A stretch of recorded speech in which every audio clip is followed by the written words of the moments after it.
Crimean shipyard in flames after the Ukrainian cruise missile attack. The Russian Ministry of Defense said that Ukraine has established 10 navigation missiles and 3 sea panties in a shipyard in Sevastopol, the home of Russia's Black Sea Fleet.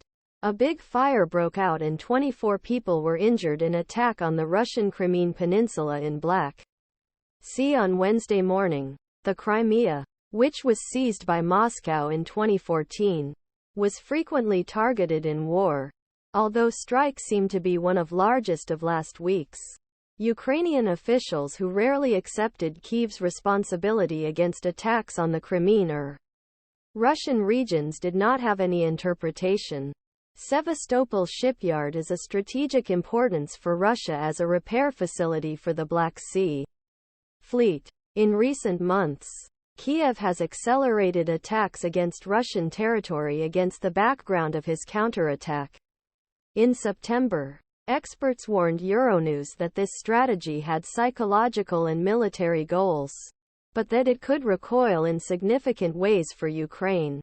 Moscow Discussion Mobilization War work Insitice Wednesday morning. The Kremlin's inner circle is discussing whether a second wave of reserve mobilization is required. A telegraph channel, allegedly connected to Russian security sources, claimed that some authorities were prepared for another call of approximately 175,000 soldiers.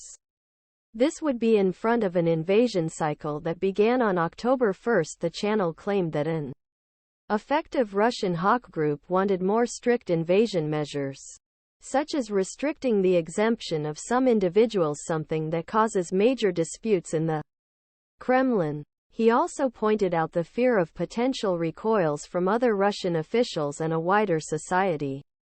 In September 2022, Russia announced the partial mobilization of about 300,000 men, but the authorities had rejected one possibility at least 15 times earlier.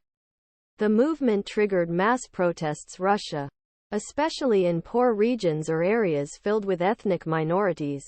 U.S. claims Ukrainian pilots may be flying F-16s in 3 months. Ukrainian pilots are expected to come to the United States until October. They are now evaluated for English language skills and they can complete the training within 3 months depending on their abilities and previous fighter plane experiences. After completing the U.S. education, Ukrainians would have to return to Europe for additional NATO training. The NATO allies also train the Ukrainians about how to protect the plane, which will have to be completed again before flying jets war tasks. It was not clear how long this additional training would take. The Ukrainian leaders have demanded F-16s since the beginning of the war. Western allies initially provide other weapon systems, stating the cost of jets, provoking Moscow, Russian air defenses and maintenance difficulties. Nevertheless, since war began to be more terrible and wear with the trench war reminiscent of World War I, ability of war jets to sup